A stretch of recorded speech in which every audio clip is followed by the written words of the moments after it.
Creational Laws, Goblet of the Truth Index by Dr. Ron Pleune.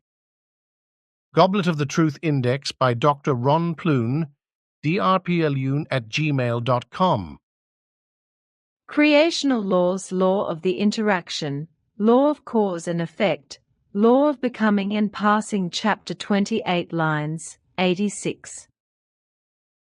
The law of the interaction, as well as the law of cause and effect, and the law of becoming and passing animate the immense creational system of the universe, hold it together in constant motion in the process of the 311,040,000,000 or 311 billion, 40 milliard years of the enduring existence of the creation, during which there is a constant becoming and passing, and again a new becoming. Creational laws covers the universe, both visible and invisible, as well as equally, chapter 28, lines 99 to 100. Even in each single happening, and in all motions in all expanses of the universe, as well as in all levels of the substantial, semi-substantial, the fine fluidal and high fine fluidal, and the pure spiritual, the creational laws and recommendations act in an absolutely unchangeable wise. So therefore also in the most tender developments of your thoughts and feelings, which must be assigned to the semi-substantialness. Do not assume, then, that elsewhere in the incomprehensible expanses of the universe, it would be different than on your earth or amongst and in yourselves, because in the whole being that is both visible and invisible for you, everything is given equally. Thus every species brings forth its species, and every kind its kind, irrespective of what the form is made out of, be it material life forms or thoughts and feelings. Creational laws have an effect on all things, and act in a permanent and unchangeable way, chapter 28, lines 89 to 99. Consider, what you call laws of the nature are the laws of the creation, as they are given through its laws, in which are also included the recommendations, and which are given to you as counsels for the fulfillment of the laws, because just as the laws include uncontrovertible distinctnesses with regard to their effects, so the recommendations are based on counsels which are to be used to follow the laws and to fulfill them in their evolutive and life-affirming effects. And the creational laws are not laid out for punishment, but rather in such a wise that the following or not following of them brings distinct positive or negative, that is to say, good or bad effects, which you determine yourselves willingly in logic through your thoughts and feelings, all your activity and your deeds, and through your actions. Therefore you yourselves bring about what is rightful and what is unrightful, and what you consciously create therewith. That is good, or suggestively and forcefully bring about that is evil. The creational laws and recommendations are constantly in permanent action, and consequently they act timelessly and bring whatever you voluntarily, self-willedly and willingly create in the evil or good. And consider, the only effects resulting from these laws are that which you create yourselves, because it goes according to the principle that if good is sown, good can be reaped again, but if a weed is sown, only a weed can arise out of it. Fundamentally, it is such with you human beings of earth that you neither think about these things of the truth nor about yourselves.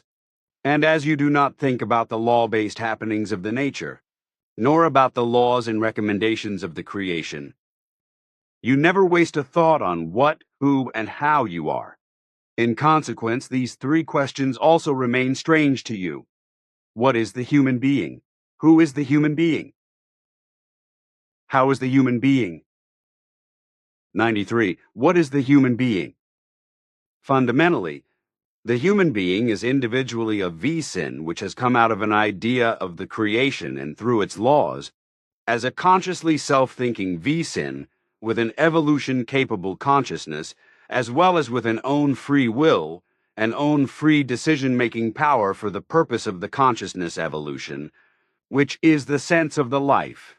In this regard, it is also important as a human V-sin to create in oneself the true being human and the real humaneness, in order to be human in the real and true sense, which is expressed through fundamentally learning and following the creational laws and recommendations, where through the fulfillment of the being human and the humaneness occurs.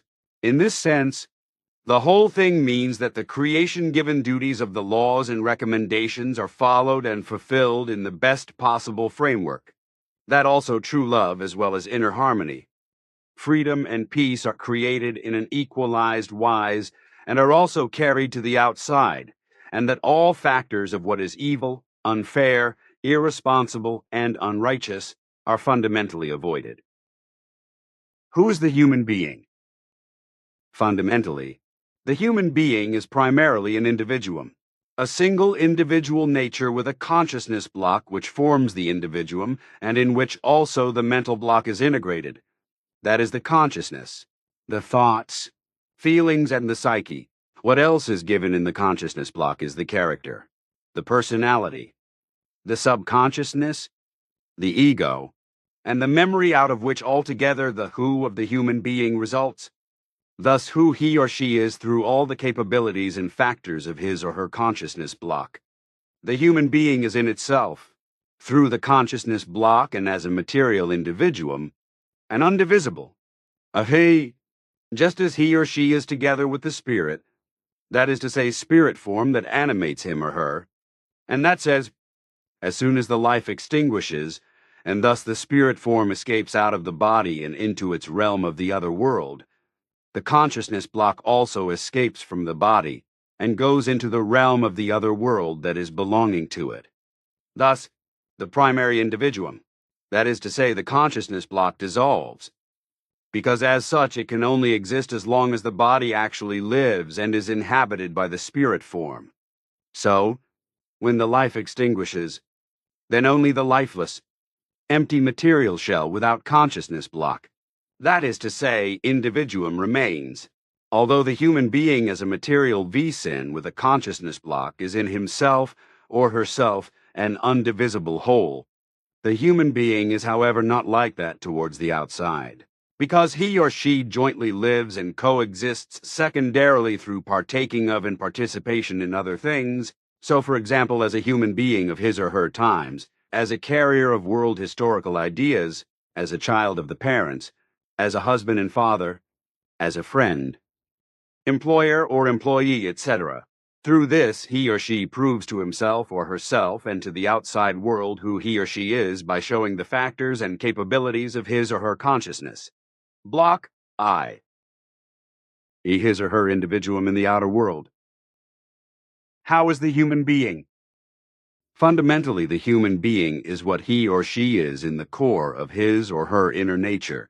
That is to say, what corresponds to his or her individuality, that is based on the core of his or her inner nature, which, however, as a rule strongly deviates from the individuality which he or she shows to the outside world, the core of the human individuality.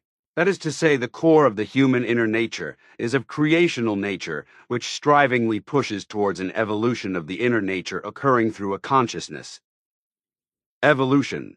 But as a rule, the creation-given striving and natural instinct is ignored, and consequently the human being creates in himself or herself an own and outer kind of the inner nature. That is to say, individuality, which, so to say, as the chaff of the inner nature, surrounds its core.